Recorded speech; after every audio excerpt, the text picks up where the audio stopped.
Hello, welcome to Hollywood Crime Scene. This is Rachel Fisher. Hi, this is Desi, Jedeikin. We're back. Yes, we're back. Where were we? We were back with Martha Part 3. Sorry for all of the delays, but what can we do? Shit happened. Yeah, a lot of shit happened. So hopefully it will be worth the wait. We have a lot to talk about today. Once again, my books were Just Desserts by Jerry Oppenheimer. I also used for this episode Martha Inc. I'm trying to see the author here. I also watched the Christopher Byron.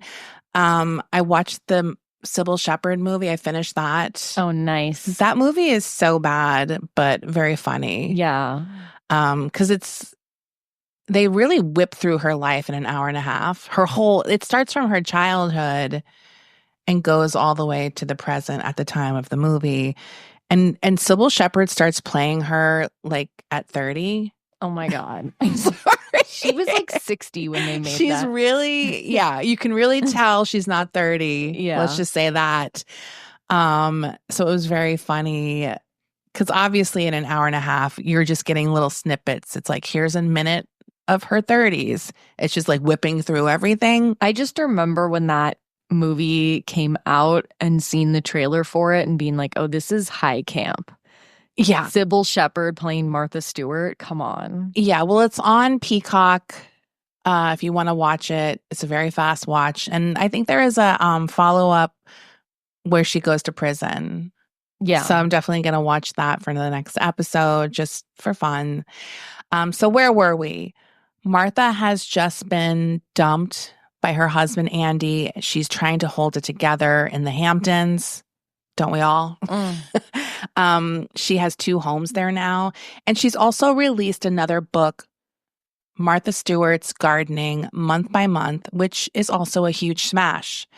So she begins working on a video series, Martha Stewart's Secrets of Entertaining, which will also be a bestseller, despite mixed reviews, including one from Diane White of the Boston Globe. She says, men who never watch a minute of Julia Child have been known to take a sudden, uncharacteristic interest in cooking when Martha Stewart airs on PBS.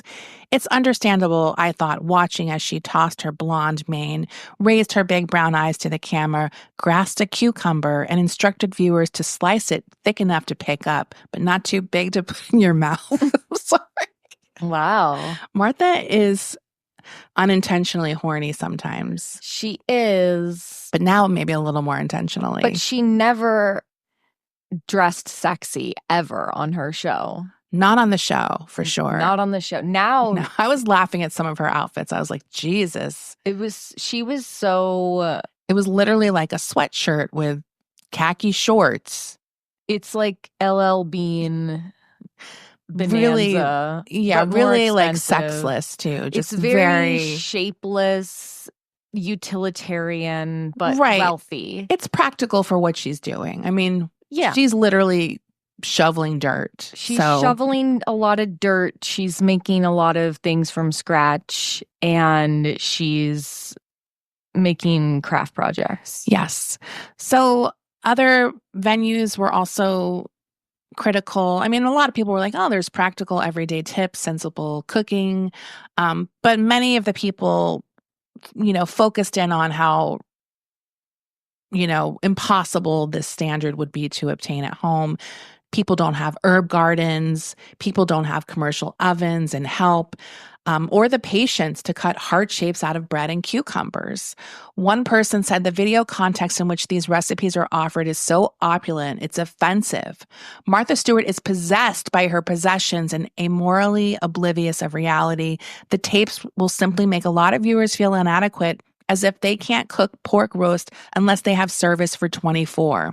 Now, this is why we mentioned in the first episode that Martha Stewart was really the original influencer. Her lifestyle was aspirational. It was unattainable.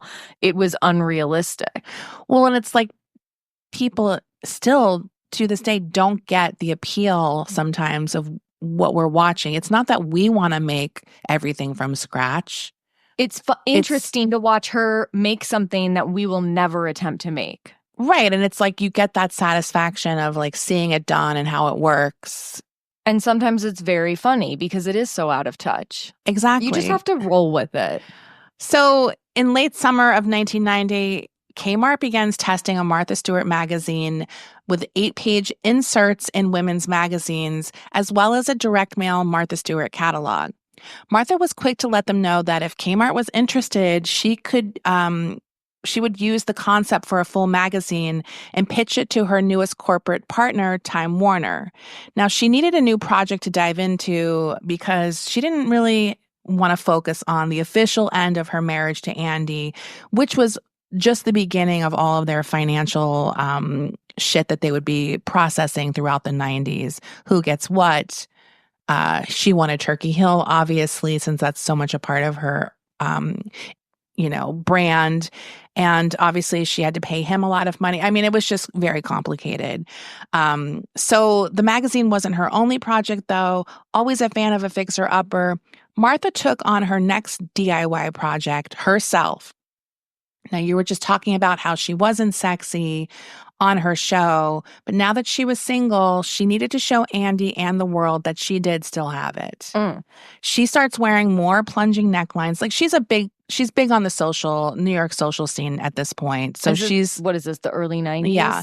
She's wearing more plunging necklines. She has cut her hair into her signature shortcut, like a Princess Diana influenced hairstyle. She was also with Frederick Fekkai, who kind of the 90s. The 90s hair. He kind of was her hair person. So he was like on that. And her big sexy image was revealed in an interview and photo spread she did with Avenue magazine. In this photo spread, she poses in a short black cocktail dress with like a very sexy. And she also takes a photo at her Turkey Hill farm in front of her big fancy stove wearing a mink coat draped off her shoulders. Nice. The ultimate rich bitch pose. Now, the title of this article was "No One's in the Kitchen with Martha." And the caption said, "Now that she's divorcing, Martha is breaking out of her calico cocoon." So she's ready to fuck. She's looking for Mr. Right, and one of the first men she pursues post-divorce is actor Brian Dennehy. Now, we mentioned that they were old school friends. They worked together in the stock trading business, whatever that's called. So they do start kind of hanging around together, but it doesn't really lead to anything more than just kind of friendship. They don't fuck according to this. He does say that he could see why she's single, though, because she's like very intimidating and she probably scared the shit out of men. Martha is becoming a regular in the New York gossip columns. So her sort of single and ready to mingle dating life is sort of a topic of conversation. She has a bunch of setups and some small flings that go nowhere. One of her bigger relationships, if you can call it that, was with Michael Fuchs, the head of HBO at the time. She also has a relationship with a successful New York City art dealer, but none of these really go far. Her first real romantic relationship that lasts a little bit longer is with sports memorabilia and marketing multimillionaire Dan Shedrick. Their relationship also eventually fades out, but they remain friends. Her most well-known hookups in the 90s were probably the executive producer of the David Letterman show. At some point in the 90s, she's a regular on the show. Do you remember her on that? Yeah. And she also has a relationship with Charlie Rose. Really? Yes. She does like a big interview with him at some point in the 90s, and they start dating, which is gross. Yeah. I mean, he's gross. Look, she's not dating any like super hot guys, I gotta say. No, she should have got like a young guy. She should have got a younger man who was attractive. No, she's getting rich and powerful people, basically. That's her thing. Now, and it could be those guys weren't intimidated by her. Maybe that's what it was. Many agree that it would be near impossible, though, to find a man who could fit into her life. She publicly, though, holds out hope. She says, "I don't especially enjoy being single. It's not nice to live in an empty house, but Prince Charming will show up one day." So romance goes on the back burner, though, because she is fully focused on creating her lifestyle magazine. The concept is simple. Take what Martha has done with her books and put it in magazine form, the philosophy being information and inspiration. And from the beginning, everyone agrees that Martha should be the cover girl. She's, She's the brand. she's the brand. So she takes the magazine around. She's rejected by Condé Nast. But she does finally get some interest from Time Warner. The negotiations, though, are rough because it's still very much an old boys club. They're not looking to reinvent the wheel in women's magazines. And there was a steep decline at the time in those type of magazines. So they're like, who cares? Later, Martha reveals that during her early discussions, the main question posed to her by the Time Warner people, who she described as all men, only men, was how do we know you're a team player? She said she told them, give me a chance. Then she added in this interview, it was a stupid question, which I can hear her saying. They finally reach a deal to develop a new magazine, Martha Stewart Living, for which Stewart will serve as the editor-in-chief. Now, the people at Time Warner, as I mentioned above, they weren't fans of Martha. They didn't really like her. One exec even quipped the magazine should be called Why is Martha Stewart Living? Damn, that's mean. Pretty harsh. They felt she had a colossal ego, and the magazine was nothing more than an ode to Martha. But Martha knew that's what the people want. They want Martha, and they want to see her life. We want to see her living. We want to see her planting her daffodil bulbs. We want her making homemade gift wrap and restoring antique chandeliers, and we want it in our lives and in our eyeballs right now. And part of Martha's whole image was that she was just Martha. It wasn't Martha and her husband. I mean, I've seen before people saying, oh, the trad wife influencers are like the new Martha Stewarts. I disagree with that because Martha Stewart never dressed for the male gaze in her lifestyle magazine and her TV show, and she was never associated with a man. Well, her stuff wasn't always pinpointed to here's what I'm doing for my family. It was right. It was even not though about some that. of it was like, oh, here's Alexis's whatever or whatever. Or it my wasn't mom. The primary focus being a wife. No, it was doing this stuff for herself. Exactly. She liked the home that way. She liked cooking that way. She liked collecting these items. Right. So the husband might have benefited, even though I don't think he necessarily did. But the husband was never even in the picture in her life, in her world. Right. So when this deal began circulating around town, obviously editors and executives are angry and jealous. And they resented it because they're like, we've been doing this our whole lives. And like, she's not even an editor. Like that kind of snobby shit. But on November 12th, 1990, the first copy of Martha Stewart Living appears on newsstands across the country with her picture on the cover. And this magazine was $3, which at the time was like, most magazines were $1 to $2. So this was a pricey magazine. They put out 500,000 copies, and pretty much, I think, only a few got sent back. Like it was almost near sold out.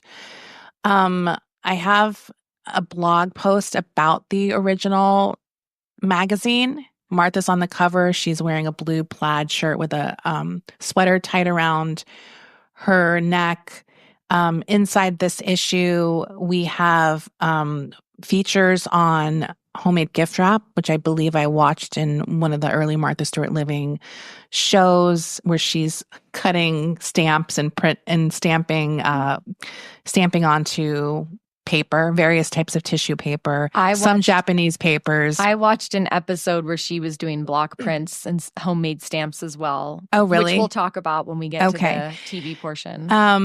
There's also a segment, I used to love these, where she would tell you all the different types of Christmas tree versions. So you'd get like, you'd have little cute branches of each tree explaining, here's a Douglas fir, here's a whatever, noble fir. There was wreath making, obviously, because this came out around Christmas time. Obviously, she started her good things from the start. It's in magazine 1, forcing bulbs indoors during the holidays. Everyone needs to know how to do that. And there was a profile on an up-and-coming chef named Ina Garten. She's No in way. the original magazine. So I'm looking at the pictures here. It's very funny. It's like she loves those molded cakes, like the ones that are kind of like have the ridges in them. Yes. Not a bundt necessarily, but like those tins. Those tins. It's very funny to look at these recipes, but it had all her hallmarks from the start. These gorgeous color photos, and just information everywhere. Everything looked amazing. So, the Time Warner execs were like, "Oh shit! Like that worked out." So she had one more test issue, and they immediately start getting to work on that. This will go on sale in March of 1991. The main feature story in this issue was Lexi's collection of tchotchkes in her cool 1870 carriage house that she lived in that had a design decor of Happy Soda Shop. Happy Soda Shop. Yeah, so we get a feature on Lexi's house, her carriage house, and her 60s red Mustang convertible.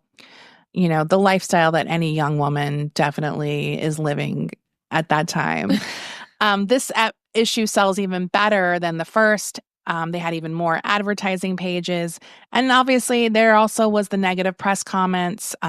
Although it purports to be a practical guide to a stylish home, Martha Stewart Living portrays a fantasy world where women have time to play croquet, kids are clean, and checks don't bounce. This was from the Wall Street Journal. Don Imus called Martha Stewart Living the whitest magazine I've ever seen. All white people running around in white clothes.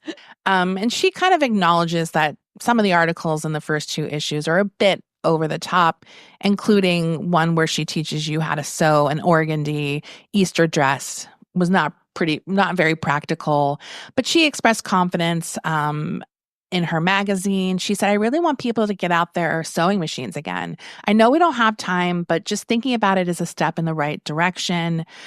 Time Warner eventually declares on June 17th, 1991, that they have signed a 10-year contract for regular publication of the magazine and the production of a television programming, videos, and books derived from the magazine. Now, Martha always said that she wrote these books for herself, meaning this is what she would want to buy if she was a consumer. This is what she would want to read. And it was also writing about herself. She was presenting her life, this life she dreamed of having. And this tapped into something her fans either wanted as well or just, like we said, enjoyed looking at the ridiculousness. Advertisers lined up to get in on the magazine, including Kmart, who got a lucrative 2-page spread every magazine promoting Martha's Kmart line. I mean, love her or hate it, she was very authentic to who she was in the magazine. Oh, yeah. It's not like we ever got any behind the scenes video where she's like, fuck that shit. This is what she liked. Like, this was her. Yeah. This was her life. This was the life she was living. These were the things she liked to do, and these were the things she wore. This was her aesthetic. It was, and her she whole had life. the opportunity and time to do it.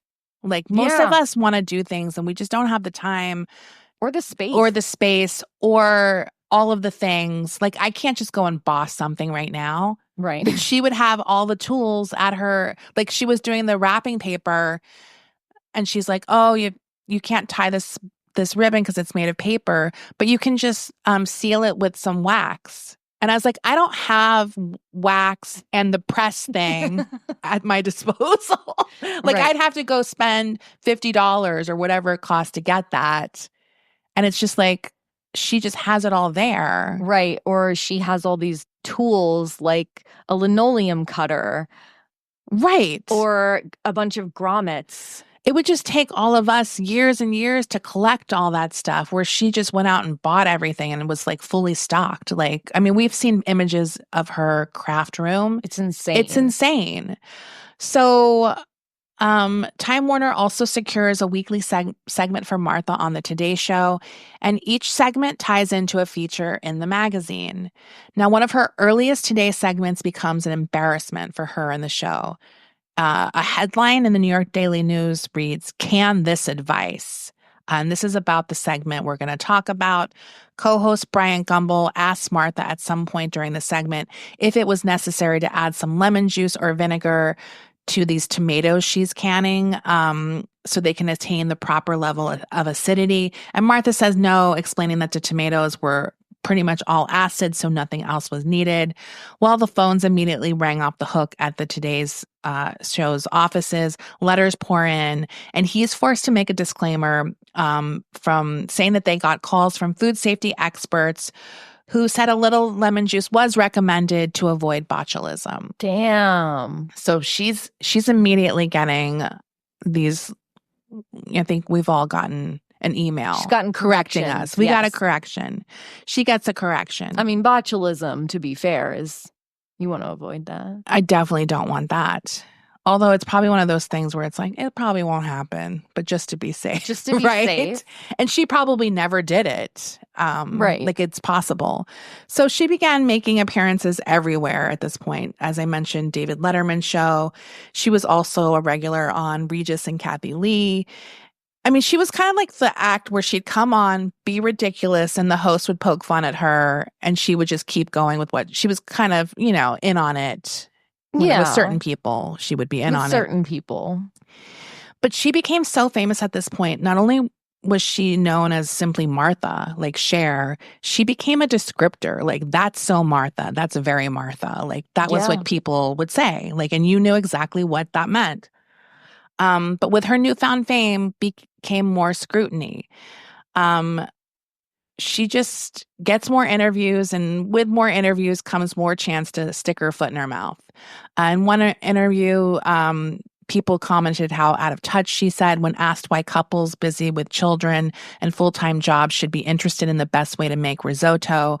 She snapped, "What's so important about an 8-hour-a-day job? What I'm teaching is meaningful because it's gratifying." I mean, she's not wrong, but people need to work, right? Like, I think we should all be making risotto instead of working. I would rather be making risotto than doing a lot of things. Yeah. So, and people were kind of like, look, they don't turn to her to get a new recipe or gardening. It's this view of this perfect life and what it should look like. And they describe her as being kind of a cross between an old-fashioned woman of leisure and a new style back to nature guru. Because that is one thing about Martha. She's very she's like environmentally like on it in a lot of ways, because she is so into gardening. And, watching her gardening segments, you're like, damn. How does she do it? She's like turning that soil. Like, she knows what she's doing in the garden. Gardens are insane. Oh my God. Like, I'm so jealous. I had so many clippings of her gardens where I was like, I'm going to grow that. Like, because I didn't even know, I'm not in that region. Right. I can't grow peonies. Like, what the hell? Why did I save all these peony clippings? Yeah. I don't have a frost. Back to the cactus. Yeah. It was just like, I wanted those gardens so bad. Yeah. I was like, that looks so nice. New York Magazine writer Jeannie Kazendorf, she sees Martha's prickly side firsthand when she accompanies Martha on a trip while writing a profile of her. Martha gets into it with a window seat passenger who refused to move so that Martha and Jeannie could sit next to each other. Eventually, she says out loud for all to hear, in that crash, referring to a plane crash that happened just days before, it was the people in the window seats who all died. Jesus. Needless to say, the profile wasn't as flattering as Martha had hoped it would be, and she pretty much stops taking interviews at that point, which is fine because Martha now had her own magazine in which to present her version of her life, past and present, and she could do it monthly. Like, she didn't need to do interviews anymore. She also had a new project to focus on, her new TV show. Now, interestingly enough, the TV film side of Time Warner wasn't interested in her show, which is weird since the whole point of that merger between Time Warner was supposedly this synergy and these opportunities for IPs from both sides to kind of maximize their potential in all verticals. Martha wanted a deal with a major network initially, like she was hoping NBC because she had that Today Show connection. But it seemed likely that the best path would be syndication, which was really popping off in the 90s. Like, all of the daytime talk shows were syndicated, hard copy, obviously Oprah. These were huge money makers back in the 90s. Was like there were so many shows. They would just pop up too and like leave. Like Yeah. it was just crazy. So she meets with the head of Group W, which is a distributor to syndicate programs. His name is Richard Scheingold, and he's very impressed with her. And he could sense the tension she's having with Time Warner at the time, the bros. He comes up with a term for what he sees what they're doing to Martha. He says they're dismissing her. They're treating her not as an equal. And he says they're chicking her. Like she's just this chick to them. He knew that was a huge mistake and why she was standing in front of him pitching her show right now. He says to her that they could distribute the show, but they would not be willing to pay for production, telling her that the whole show would probably not make money and in fact could even lose her money. And she says that's not the point. And he's like blown away by this. She's like, this is just a cross promotion to prop up my brand. And now he's really confused because the whole point of TV shows in his mind is to make money. He further explains to her that at this point, there's pretty much only weekend slots that are left as far as a syndication slot. And it would be really hard to get advertisers for those slots. She cuts him off and she says, I'll get my own ads. So she's saying she can combine ad sales to both her magazine and show. And finally, the light bulb goes off for this guy. She wasn't selling a show. It was a half-hour infomercial, a commercial disguised as a show. And at this point, he's like, this woman is a genius. In his mind, Time Warner chicked a genius right out the door, and he was not going to make that mistake. So in 1993, they put together a deal. And we will get back to the Martha Stewart Living TV show after the break. Richard is still unsure about this venture, but he just believes in Martha. It's definitely a risk, and that fear grows deeper, especially after he watches episode 1, where Martha talked about the right time of day to cut your roses and compost heaps. He considered selling the show a suicide mission, and he tells Martha, I don't think I can sell this. I actually watched episode 1 just to kind of see. Mm-hmm. I think they took out the rose thing because I don't remember seeing that. But it was definitely a classic Martha episode. Like there's like a 10-minute segment on her just digging compost and pouring grass cuttings. It's just nothing. It's very funny. So he goes to the sales convention where you meet all the station buyers, which was held in Detroit that year. And he was like, these are working class people because, like conventions, you have the people, but people can also attend from the local area. He's like, they don't even have gardens, Martha. And she's like, but they want one. I mean, it's true. It's like I can't do half the shit she's doing on her show, but you watch her show. And I was telling Desi beforehand, both of us rewatched several old episodes of Living this week. And it is like Xanax when you're watching it. Yeah. And it's also just like, I don't know. It's like fantasy too. You're like, oh, when I get my garden, right. I'll know how to do this. You can kind of plan. And she really does have a solution for anything. Like you can go to, this is not an advertisement, but you can go to her website and search for how to do anything and we'll find it there. I agree. And it's also fun to watch someone who just does everything. Yeah. It's like, and I do this, and I craft, and I sew, and I can cook, and I can garden. Like, and she'll try anything. Do you know what I mean? She will try anything. And we'll get into this more, but the guests she has on are also often interesting as well. Right. So he goes to this National Association of Television Programming Executives. He's like, this is going to be a bust. He's like, at least, Group W has Vicki Lawrence in their booth, so maybe we'll get some action.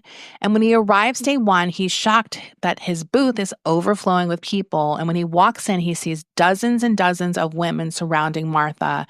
And he finally thinks to himself, this is what it's like. I'm actually watching the birth of a star. Now, Group W Productions sells this show. It's a weekly half-hour show that initially airs on cable's Lifetime network and eventually on more than 150 local stations around the country, reaching as many as 85% of U.S. households. And Time quickly sells its 52-week inventory of commercial airtime to 5 sponsors. The critics immediately pounced on the show. They said Martha Stewart Living should be called Martha Stewart Working. She does do a lot of work on this show.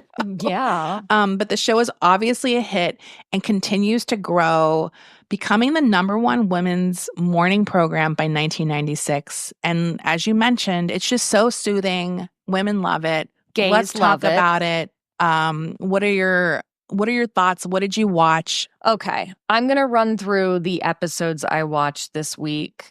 Let's start with, I believe this is either season 2 or 3, but she built a raspberry trellis. Ooh. Now, most of us do not have the space or the materials to build a raspberry trellis. No. But she says, I was so sick to she starts the segment by saying, I was so sick of the bramble patch down in the Easter field that it was made it so difficult to pick from.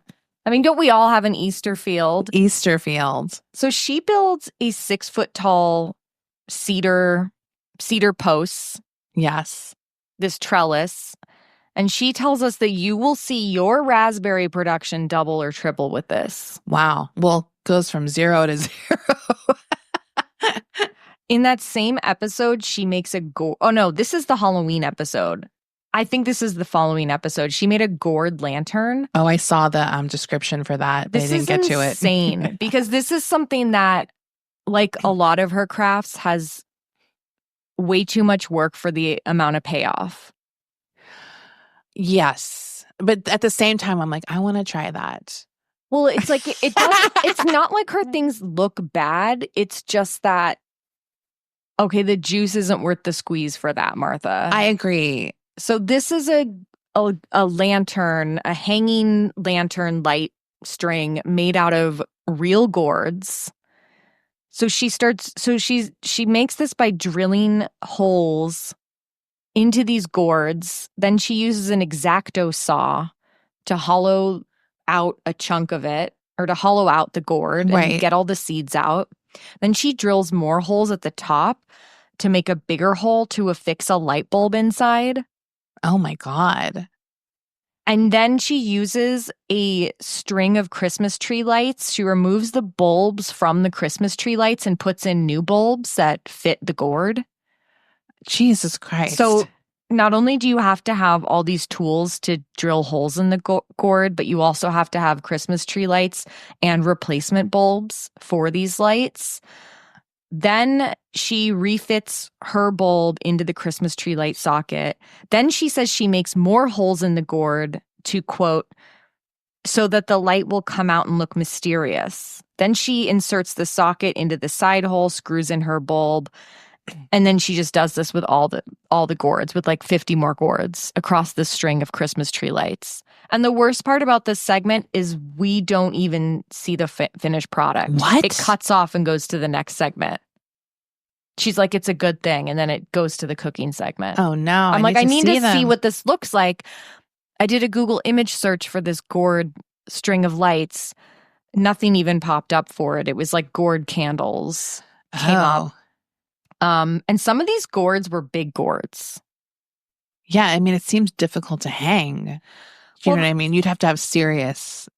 That same episode, she had a guest who was like an artisanal pumpkin carver who made these elaborate designs on pumpkins. And he made a portrait of Martha. Oh my God. And I'm surprised that Martha didn't slap him across the face during this segment, because there's no way in hell I would have let this air. Oh my God. She looks terrible on this pumpkin. Oh my God. That's horrible. She's gritting her teeth and she's like, wow, that looks exactly like me. Yeah. I love when her little bitchiness comes out. She also made a bean snake. Ooh. Have you heard of a bean snake? No, I don't know if this is something she invented. It's basically a tube, a fabric tube filled with beans. dried beans. Is this to go under your door? Yes. It's to go under your door or Like a to window keep a draft sill out. to keep a draft out. I never knew that you needed anything other than a towel if this was something that was necessary. Right. But she needs everything to be like decorative and aesthetic. So this is also a project that takes way more work than is worth, because she's literally sewing this cylinder out of pretty fabric that she found and putting these dried beans in it. Then in season 6, we learn how to paint wicker furniture to match your bamboo furniture room. Ooh. Because one of her rooms is like bamboo and rattan. And she's like, well, I had this huge antique wicker table that I wanted to put in this room, but it's white, so it doesn't really go with the bamboo rattan decor. Yeah. So I've brought in this guest, this expert colorist named Mark Urio, and he's going to show us how to mix and layer different paints. Oh my God. To make it look like bamboo. And this guy mixed like 6 different paints together. Oh my God. Which God knows how much they cost. And later in that same episode, Martha hangs her collection of antique botanical paintings, 33 in total. Oh my God. And she like comes up with this elaborate system of like push pins and string to like get everything perfectly even and straight, and like measuring tape. It's like it looks like a fucking nightmare for me, who would like give up after making sure the first thing was straight. Yeah, that was one of my favorite features, where she'd do these walls of hung art or whatever. Right. And it was always like, so I was like, mine always looks like shit. I was like, how do you get them lined up like that? Or she'd cut out craft paper of the size of them and then put them on the wall first. Yeah. To do a random, you know, I was like, I just do it random. I don't plan it. And then one of my favorite projects she did in this same season was she needed something like a decor or some item to hang over her $30,000 Aga stove.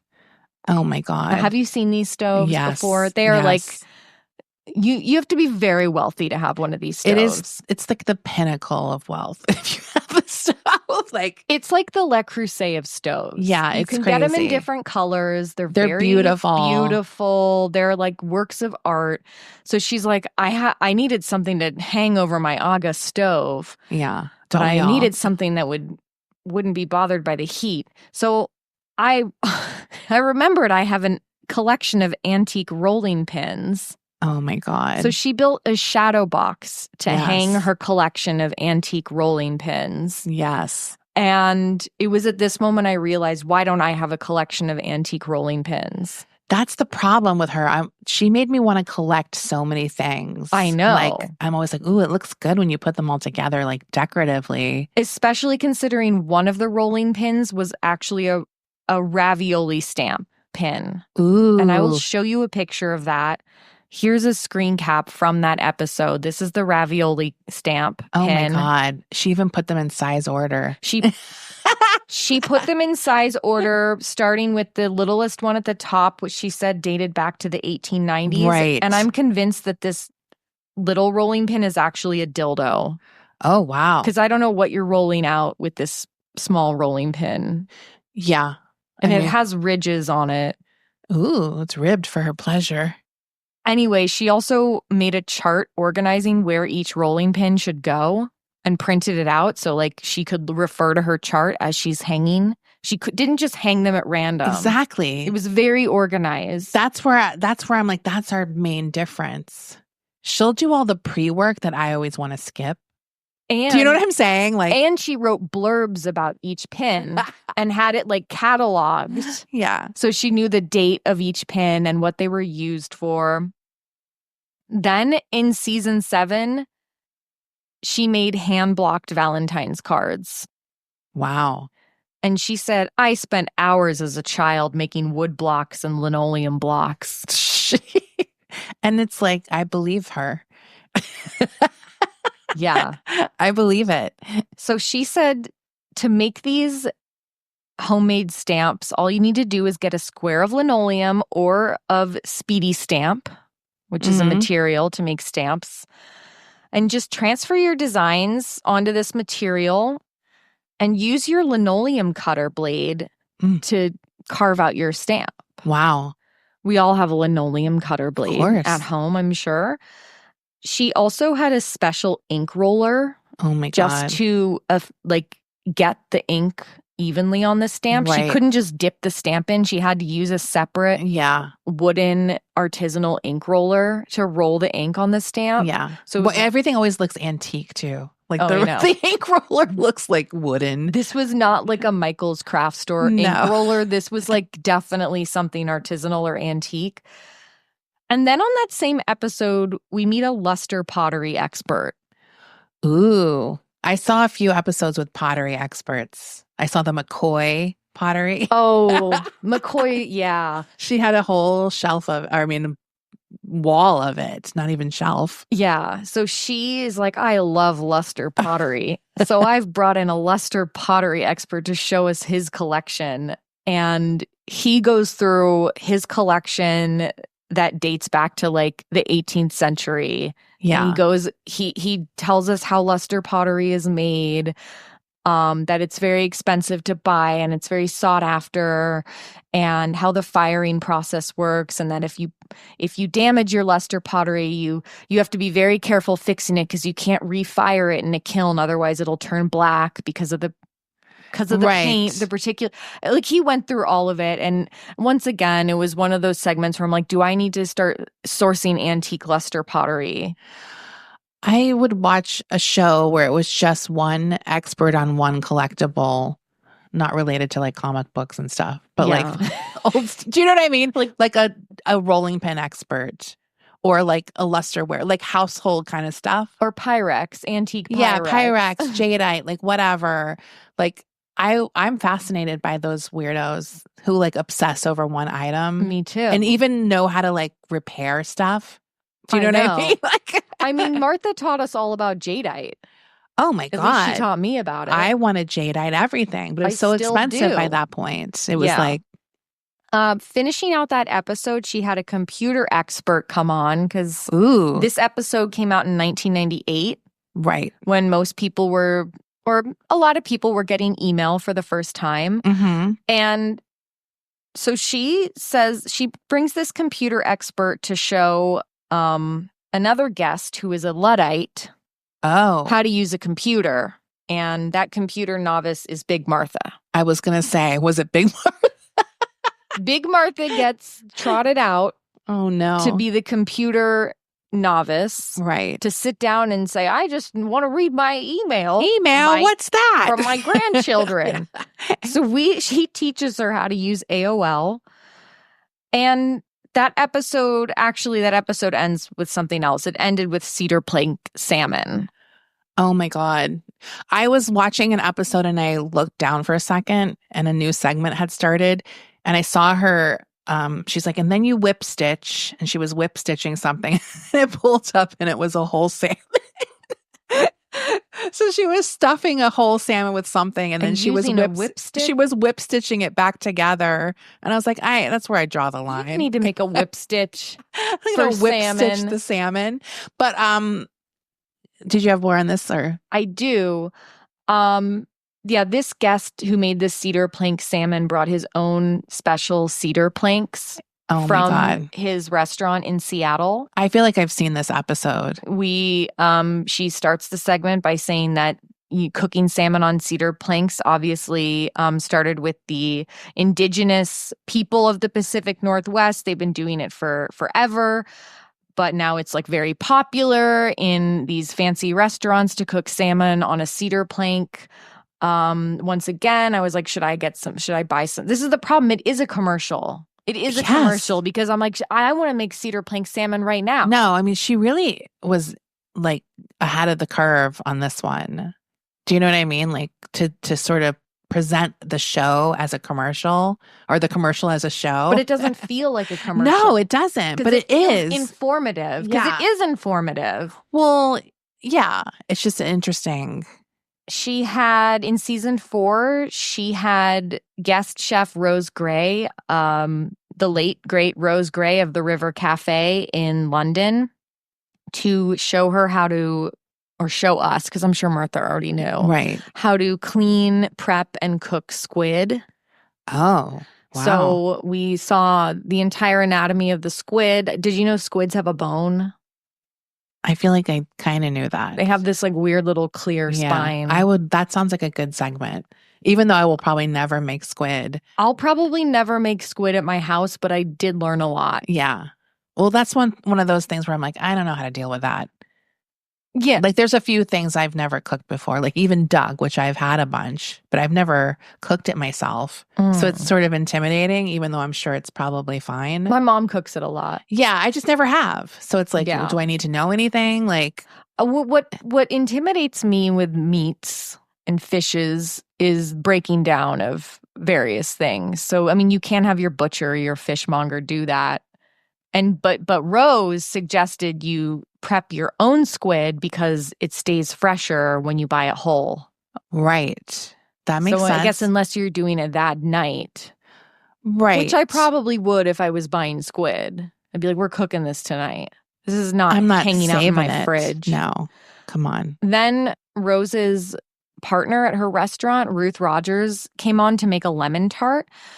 And she used a method to make the crust of this tart that was very interesting to me. Ooh. She grated the dough into the pan and pressed it in. Oh, so she chilled the dough. She chilled the or dough. Or froze it almost, probably. The dough had been chilled. It was in a ball. And instead of rolling the dough out like you would normally do to make a tart and then draping it into the tin and pressing it in, she just took that hunk of dough, put a box grater over it, and just grated it right into the tin and then pressed it in. And she said that she liked the texture of it. It made a more interesting texture. I have seen that box grater come into other doughs, but not like a pie crust. Not a pie crust. It was more like a rough puff pastry. With butter. You grate the butter in. No, it was different. Oh, really? Yeah, but I've never seen it with a pie crust. Like that seems weird because it's actually one of the easier things to roll out, in my opinion. I agree. Like it's not that hard. It's kind of like a cookie. Well, and it's just one piece. Like, yeah. Do you know what I mean? It's not like difficult. Well, this, according to her, made it very easy to just press it right in there. And it did look pretty uneven. It wasn't like a perfectly uniform, but she said that she liked it that way. And that's definitely interesting. It's a Michelin-starred restaurant, so there's got to be something to it. I mean, I would definitely be willing to try it. It's not going to be bad, probably. I'd be curious if it was flaky or like. Do you know what I mean? She did say something about it was something about the texture. I can't remember because I was watching it late at night last night. But of course, the eggs they used for the curd came straight from Martha's chicken coop. So they were those beautiful multicolored pastel eggs. It's like Aura Casca or something. I just saw her going into her chicken coop, and once again, I was like, I should get chickens. Oh, I was looking on Zillow. There, like, I don't know, last year or something, and there was this house in Silver Lake for sale that was obviously like, I would never in my life be able to afford that. But it had like already built chicken coops on the property. And I was like, I need to live in that house. I have, like, when I go to Bolinas, there is a woman you can buy eggs from, fresh eggs. Yeah. And they're all those beautiful colors, like the blues and teals. And there's like the random dark brown one. Yes. So when you get a dozen, it's like a mixture. They're so pretty. And they taste so good. I was like, these are actually superior. They are superior. Like they taste better. And they look good. Like they're beautiful. But she doesn't have a lot, you know? Yeah. So you have to get there really early to get her eggs. Oh, I need chickens.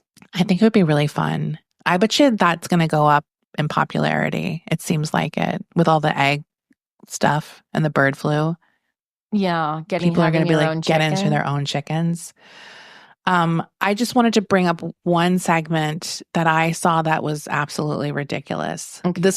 It's a rare Martha fail for me. So the episode was a Christmas episode. She makes some cute stockings. But the segment that intrigued me when I saw the little list of what it had was chocolate chip cookie tree. So I was like, what is that? Is she making like a tree out of cookie dough and decorating it? Like, what is that? No. So she makes Alexis's brown sugar chocolate chip cookies, which is the recipe I really like and make often. She makes 300 cookies, pokes a hole in each one, and attaches a Christmas hook and a bow, 300 bows for each one. No. She's having a party. She decorates a Christmas tree with all chocolate chip cookies, and each people who come can eat the cookies directly from the tree. Just put them on a plate. I was like, technically I get there's nothing wrong here. Like, it's like the tree is whatever, but I don't want to have a Christmas tree hook in my cookie with a bow. With pine.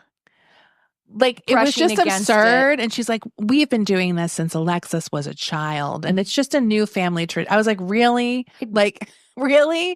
I was like, no one's going to do this. First of all, I'm not like getting the hot cookie out, poking a hole in it before it cools so it has the hole there. Then attaching a fucking bow to each cookie. And then hanging each cookie. The other thing I saw that reminded me of something I've always wanted to make is her sheet cake garden cake, where with all the marzipan vegetables. Stop it. I watched that whole segment. I was like, I can do this. Like, I can roll those little cabbage leaves out. I have been thinking about this cake for 30 years. Me too. The moment I saw it, I was like, I need this cake. Like, I need this cake. Now, she did do something gross at the end. So she puts the whole cake into a low-sided basket, and then she takes fresh grass clippings and puts it around the cake. I was like, I don't want those fresh grass clippings there, even if it's fine to eat. I don't want it on my cake. I don't want the smell of grass with my chocolate cake. No, it was like another miss for me. But watching her make the cake was very fun. Because doesn't she put a picket fence around the cake as well? She makes picket fence out of the marzipan. So she rolls it out very, very thinly and then puts that around. No, it's a chocolate sheet cake. No, it's a carrot cake. Oh, it's right. It's a carrot cake. It's carrot cake, but it has Oreo cookie dirt on the top. So the 6 flower beds or whatever, vegetable beds, are Oreo cookie crumbs.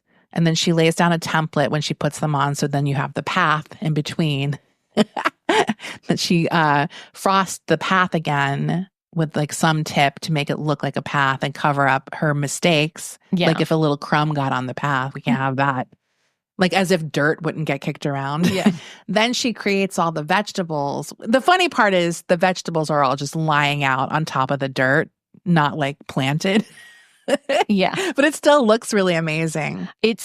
She hand rolls out several different marzipan vegetables. Right. They're all carrots, cabbage, all eggplant, different colors, tomatoes, and the tomatoes are all just perfectly sitting on top of the dirt. And the carrots? The carrots are insane because they're super, and she does say that. She's like, these aren't to scale because the carrots are really big, but cute. And then there's obviously a pumpkin patch.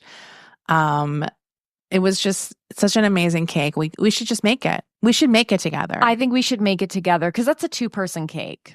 Well, yeah. Because we have to make all the marzipans. The other amazing thing I watched was she made, I can't remember what the type of architecture is, but it's like a house that you would see in Savannah, Georgia, that type of house. She did her own version of it in gingerbread. Oh my God. Including copper leafing the roof. Come on. And like it literally she made like caramel to make the sugar windows. There was a light inside, and she had 2 neighborhood children helping her. It was very funny because I was so scared for those kids. I was like, don't fuck up. I was worried for them. Okay. Well, we'll probably do some bonus content related to Martha. We'll definitely do some bonus content. There's too much funny stuff.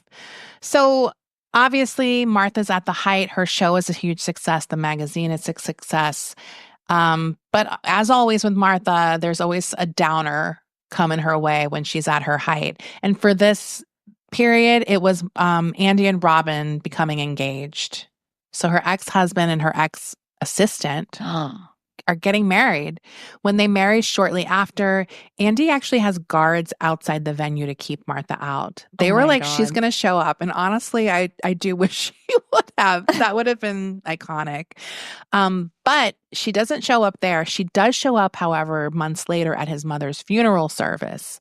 Now, Andy is livid when she shows up to the memorial because she had not been invited.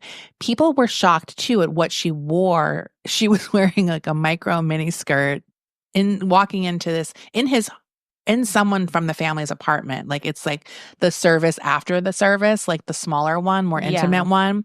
She goes straight up to Andy and asks why she wasn't invited. Oh. She's asked to leave but refuses. Now, her mom and sister also show up and they don't know that they weren't invited. And Andy's kind of nice to them because he does like them. And he realizes that she didn't even tell them that they weren't invited. More people start to ask her to leave just because Andy, it's his mom and he's really uncomfortable. And she finally does storm out. And most of Andy's family are like, that was revolting. They don't like it. Back in the business world, obviously that lack of decorum and stubbornness pay off. It works much better for her there. And she's determined to get equity in her magazine. She needs someone to get her what she deserves. She feels like she's getting fucking cheated by Time Warner at this point. And she's inspired by Madonna, who recently got a deal with Time Warner to no longer just be an artist for them, but giving her a 50-50 partnership with the company. So she kind of creates this team to help her get there. A woman named Sharon Patrick is a business consultant, and she helps Martha kind of organize her business in a real way at this point. She has a PR person, Sharon Magrino, who I mentioned earlier. Her other big client is Frederick Fekkai. So that's how she kind of gets into that. And she hires Madonna's lawyer who got her this deal, a high-powered entertainment attorney named Alan Grubman, better known as Lizzie Grubman's dad. He is the entertainment lawyer who got Madonna that deal. He also represents Bruce Springsteen, Mariah Carey, David Geffen. He is big. Now, right at this point of time, he starts working with Martha. One of his daughters, I don't think Lizzie, is getting married at the Pierre Hotel, and Martha does not put together his wedding. And people are like, we can tell because they thought it was tacky, and Martha would never have done this. The entertainment was the Village People, who were a client of Grubman's from back in the day. He spent $12,000 on beluga caviar that was dripping from a sturgeon ice sculpture, and the room was filled with 10,000 white roses. One guest said, you could tell Martha didn't cater this one. It was more Don Corleone than Darien, Connecticut.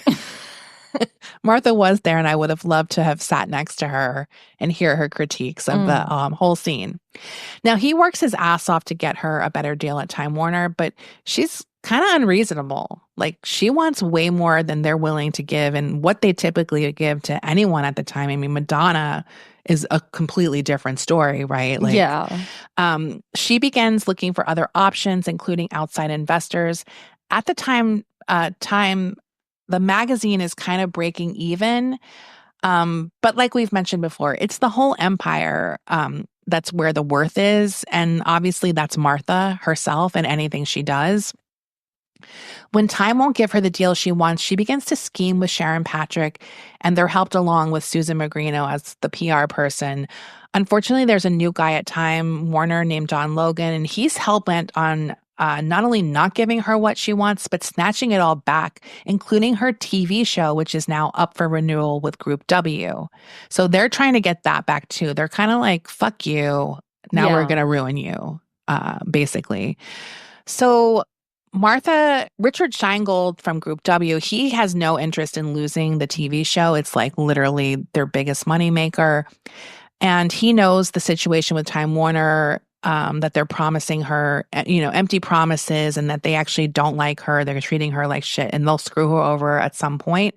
So he goes to her with like an offer she can't refuse. He says that not only will she have her weekend show, but she'll have a daily show as well as ownership rights to her next 2 shows. And then he adds at the end, just to sweeten the deal or kind of work with what he thinks Martha will like. He says to her, "You strike me as the kind of woman who leaves the dance with the guy who took you."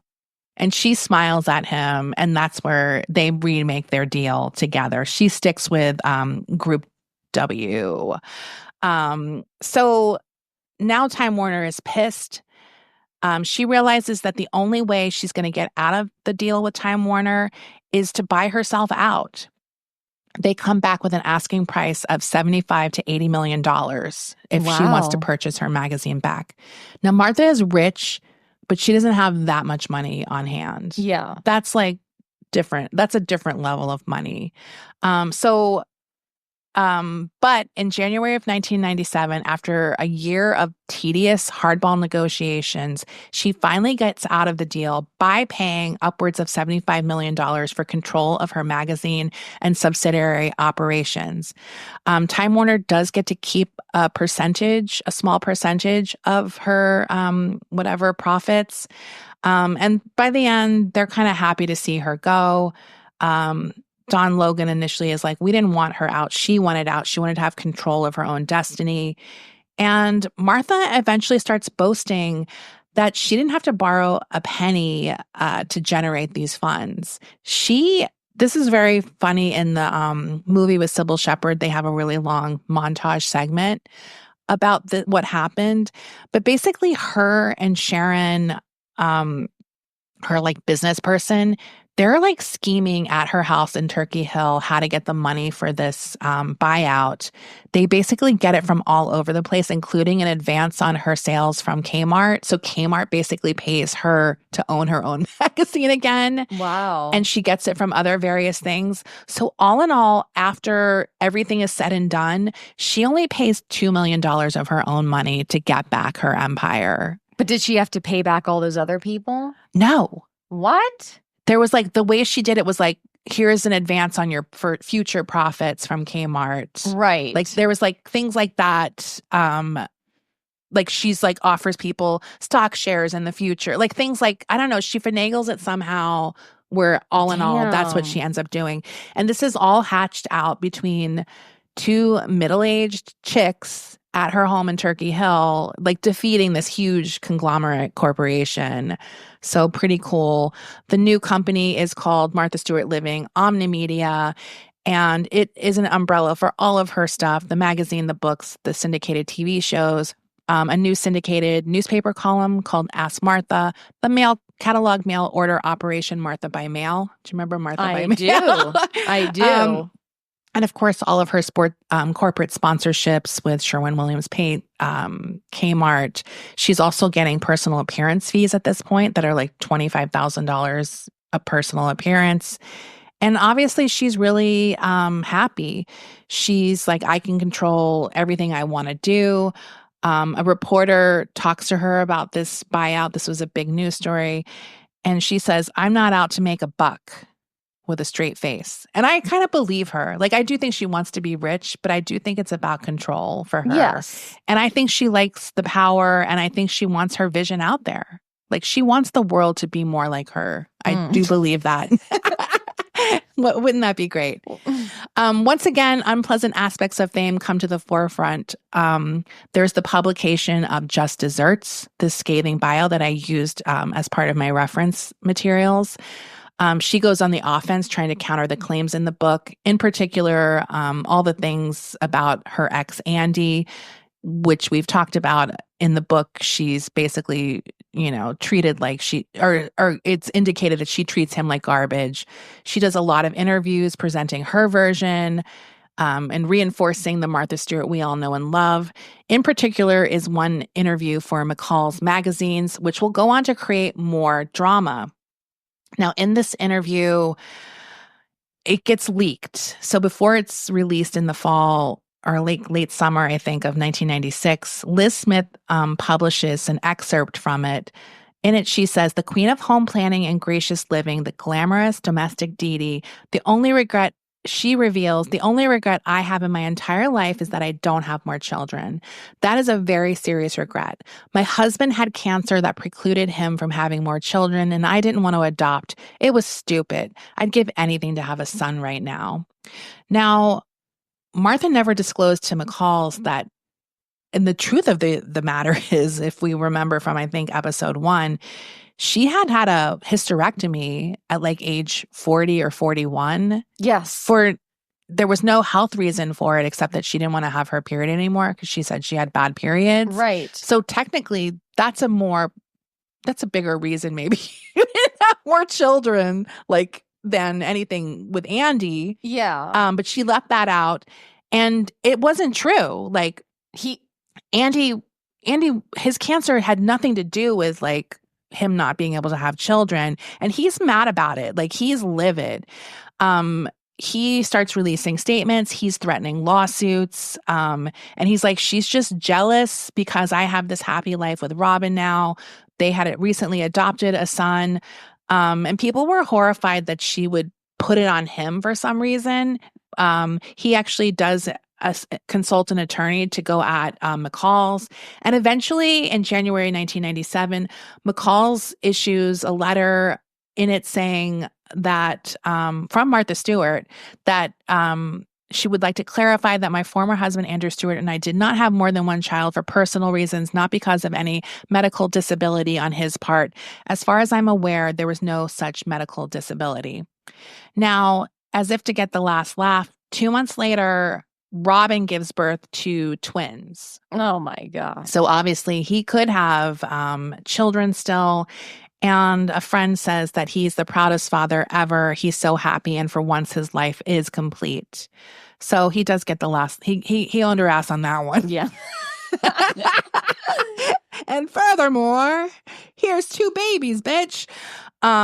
Now, Martha does try to play it cool at some point. The book is too damn hot. She eventually files a lawsuit against the National Enquirer for publishing an article that is titled, "Is Martha Stewart Mentally Ill?" Dude. It's no subtlety there. So you can imagine more people start coming forward with stories about how mean she is, including her brother Frank, who fucking hates her. And he's getting 5 figures to kind of burn her in different stories. He's willing to give the dirt on his sister. Obviously, this stress probably makes her act worse because she's under so much pressure. And she's really sick of everyone's shit. She's sick of the lack of loyalty. She's fucking hates her family for the most part, not Big Martha, obviously. And it starts showing itself. One story in the book was that she attends some kind of honorary banquet. And at some point she wants to get out of there. There's a delay in the dessert service. She actually goes back into the kitchen and carries the dessert tray out, serving the diners herself, sits down and eats her own dessert, and then storms out. I was like, how bad do you need that chocolate mousse cake, Martha? It probably wasn't that great. But that is very funny to me. She also channels her energy into her next goal, listing her company on the New York Stock Exchange. She wants to take the company public, and this is nonstop work for them, including Sharon Patrick in particular, getting all these financials together to have this dream of Martha's become a reality. There's a lot of information here on how you get an IPO together, but I'm not going to talk about it because I have no idea. I don't need to know that. And who cares? But I was like, wow, that's a lot of work. I don't think Hollywood crime scene's ever No, I don't think public. So. We don't need to know. We'll hire someone if it came to that. Now, finally, on October 19th, 1999, Martha rings the bell to signal the start of trading, and Martha Stewart Living Omnimedia is finally available for sale, starting at $18 a share. It doubles itself by the end of the day. And by the end of the day, Martha Stewart becomes the first self-made woman to become a billionaire. By the end of the day? Yeah. Wow. Or maybe the next day. I don't know. I think it's the end of the day. So the next day, she attends a party hosted. Before Oprah? I think so. Because Oprah didn't have a public company. So Oprah became a billionaire after Martha. Yeah. Damn. I mean, she's the first female billionaire. Like that wasn't an inherited wealth, right? Obviously. Yeah, she does before before Oprah. Yeah, for sure. So, and I think it's because of the IPO. Yes. That's just like an instant. I mean, it's it's on paper, right? It's not real. So the next day she attends a party hosted by Tina Brown, who was like pretty much the queen of magazines during this period. And then Martha's kind of like the new queen, I guess, at this point. She enters this party. Tina's like, "How are you?" And Martha says, "I'm rich. I'm rich, bitch." I'm rich. Now, ironically, it will be another stock purchase that will lead to her own stock plummeting and lead to Martha moving from Turkey Hill to federal prison. Not a good thing. Not a good thing. And we will talk all about that next week in part 4. The final chapter. The final chapter. And this isn't going to be like Jason, where she comes back part 5. Martha lives. We have done before. Martha lives. Martha lives. I want to get into some stuff that gets revealed in the latest documentary, including this relationship she had been having this whole time that no one knew about. It gets revealed in the documentary, and I couldn't find any information on it pretty much, but I'll try to see if I can find more. Also, her relationship with Sam Waxel, who was the guy who owned M-Clone, the stock she got in trouble with, who dated her daughter Alexis before dating Martha. So what happened there? Well, I want to know about that. I want to know about that too. And all of the stuff that went down in prison and where she is now, which is in a fantastic place. Yes. So yeah, we'll post some pictures. Fantastic. We'll post lots of pictures. We'll try to find a good clip maybe of some of the things we talked about.